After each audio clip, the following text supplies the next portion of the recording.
Muito obrigado, Sr. Reitor. Excelentíssimo Sr. Reitor da Universidade de Lusíada, professor Diamantino Durão, excelentíssimo Sr. João Redondo, pela Fundação Minerva, em representação do Sr. Professor Martins da Cruz, que é o Presidente da Fundação, excelentíssimos oradores convidados, caros convidados, senhores congressistas, a todos os presentes.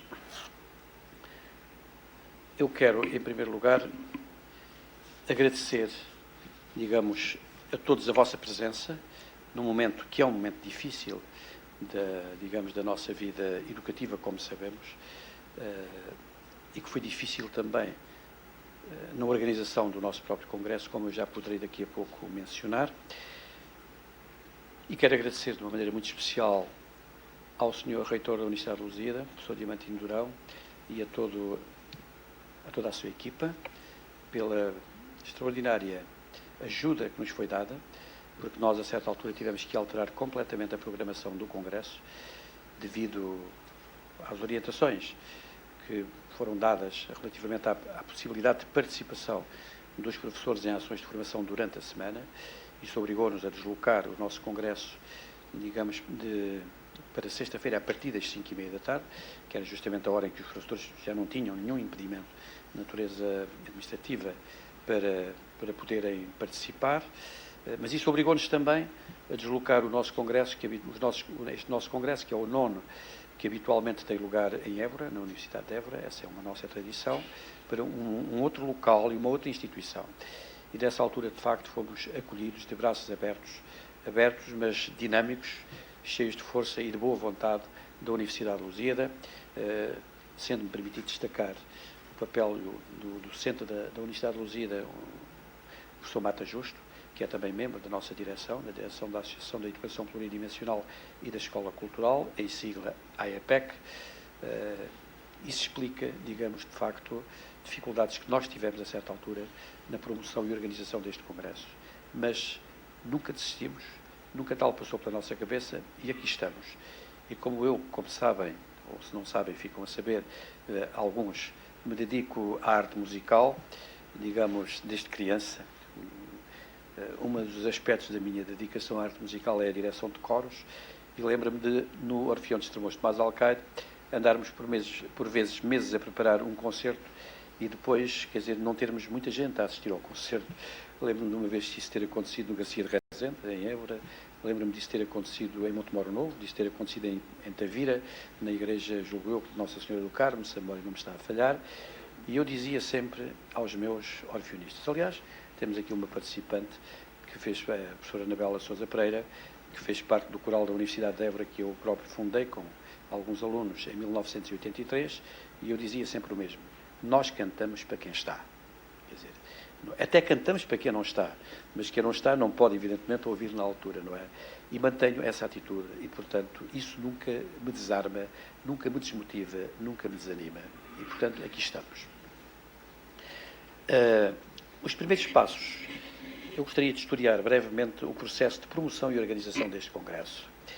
Os primeiros passos tiveram lugar no início do outono de 2005. Portanto, com um ano de antecedência, nós começámos a preparar o nosso Congresso, que antigamente era em setembro, depois mudámos para outubro, porque o nosso sócio muito ilustre, que é o professor Daniel Sampaio, não é certo? Em setembro nunca posso, esse é o mês sagrado da família, e eu disse, muito bem, nós começamos a fazer o Congresso em outubro, mas depois em outubro há sempre uns congressos que aparecem também a ele, e até agora não conseguimos realmente ultrapassar essa dificuldade. Mas era em outubro e nós sabíamos que era em outubro que iríamos fazer o Congresso. E começámos, como sempre fazemos, a discutir o tema do Congresso. Havia na altura, justamente há um ano, uma situação política emergente que justamente já colidia com a classe docente propriamente dita e desde o princípio foi geradora de uma certa temperatura, não é? Nós pareceu-nos que o que estava ali em causa era, no fundo, o problema da própria identidade dos professores. E não só dos professores, mas também dos alunos. E não só dos professores e dos alunos, mas também das famílias. E até, no fundo, do próprio Ministério da Educação. No fundo, da própria sociedade portuguesa. E então, levámos algum tempo a discutir entre nós como é que haveríamos reunir isto tudo numa certa enunciação do tema, e saiu isto: a escola e seus atores em crise de identidade. Quisemos pôr à vista a escola, os atores da escola, mas, de facto, focalizar bem a nossa reflexão, a futura reflexão no Congresso, feita pelos congressistas, na crise de identidade. De facto, assim definimos o tema, definimos também o público-alvo, que nem sequer era só constituído pelos professores, porque, a nosso ver, esta temática tem que ver com a sociedade toda. Tem que ver com realmente uma certa panóplia de atores que ultrapassa em muito os professores.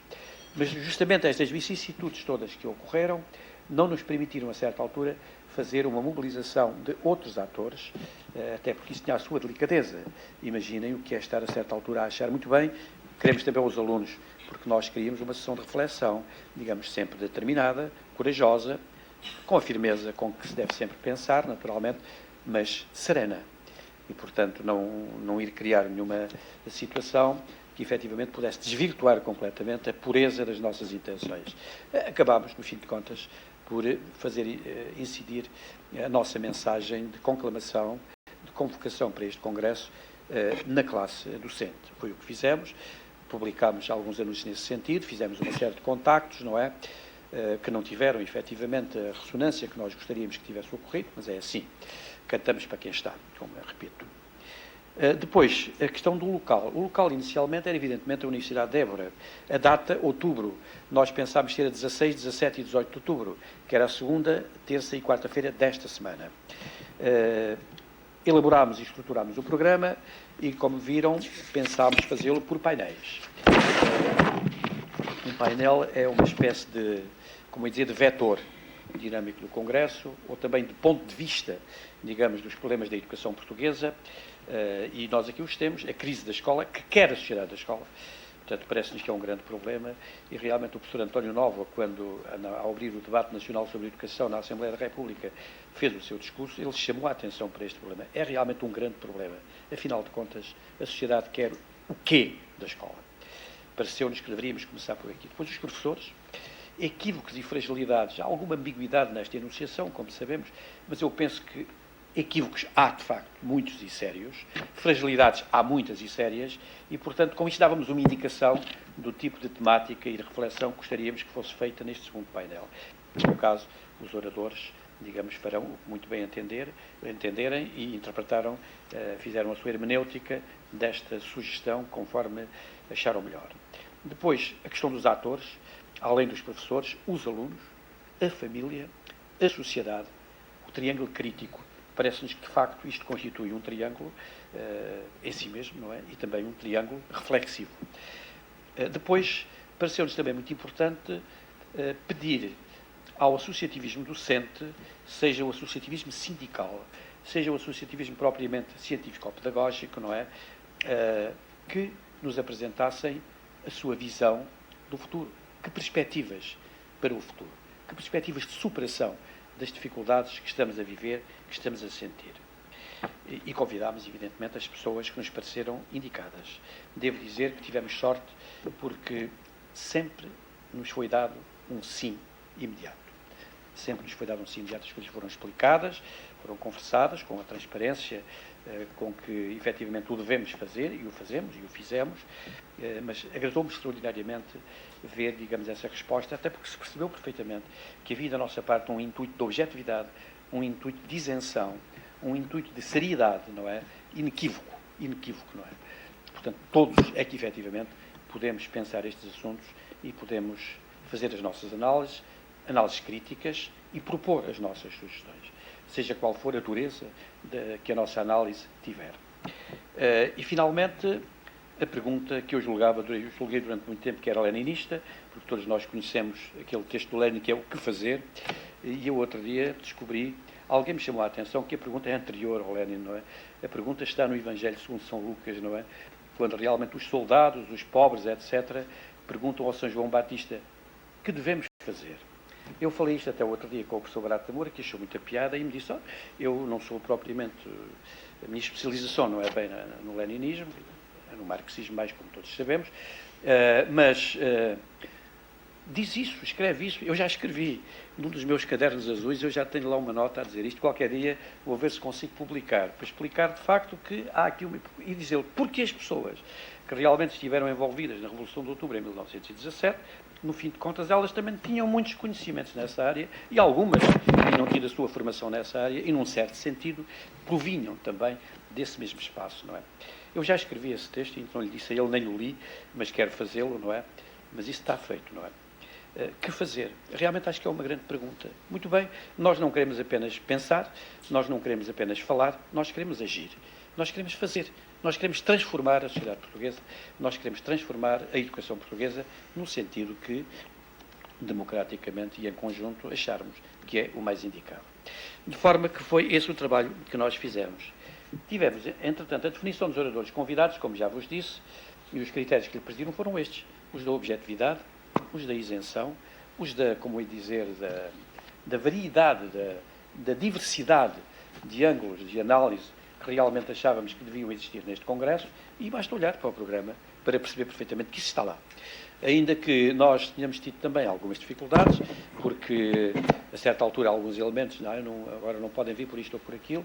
Por exemplo, nós não vamos ter connosco os diretores regionais de educação, coisa que eu lamento, coisa que eu, que sou jogador de xadrez, não é? Ou tenho essa mentalidade, previa como possível, não é?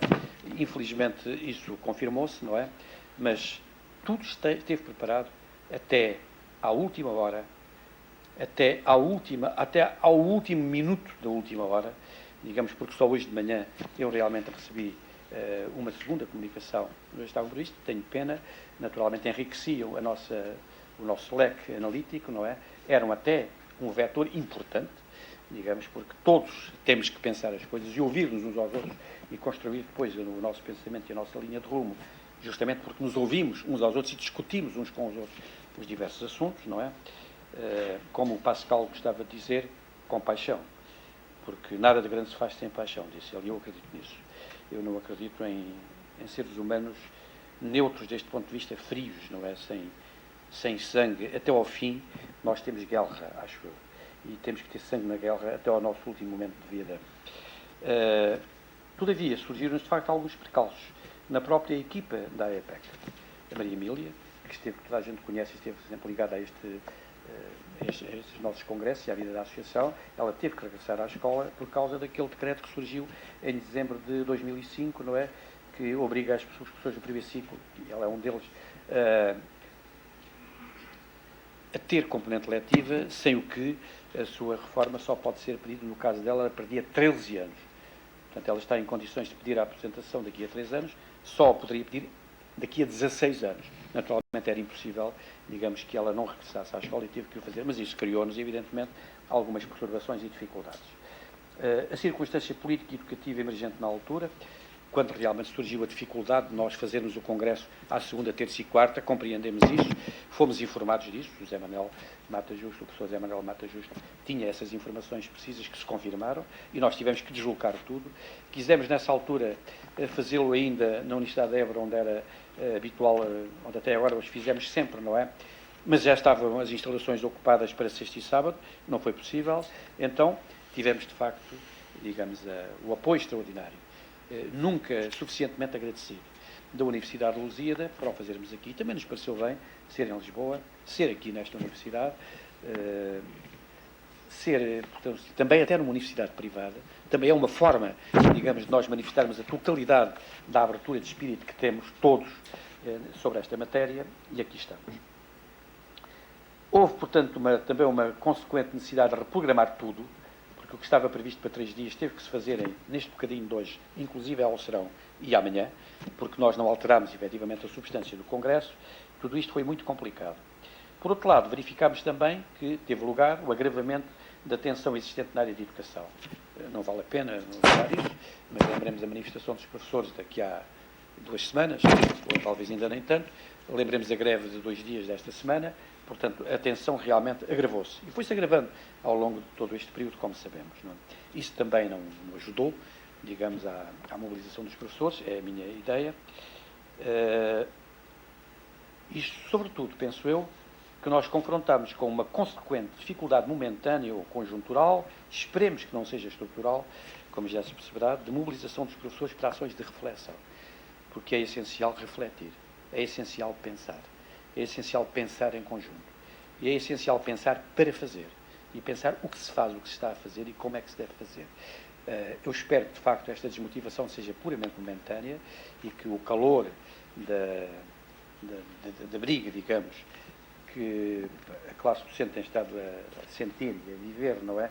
Realmente seja superado e não prejudique nunca, digamos, a reflexão propriamente dita, que é absolutamente essencial, e por isso eu falo em uma dificuldade que quero que seja conjuntural e não estrutural, porque isso seria ainda mais grave do que aquilo que tem estado a acontecer do meu ponto de vista. Devo ainda incluir nos precalços, os precalços por vezes são positivos, os gratificantes apoios complementares surgidos, com destaque para a Universidade de Lusíada, mais uma vez, não quero mais repeti-lo, e um abraço muito grande ao professor Mata Justo, que de facto foi extraordinário, e ao António Eduardo, que realmente, nesta necessidade que tivemos de reconstituir a nossa equipa operacional, não é, foram extraordinários.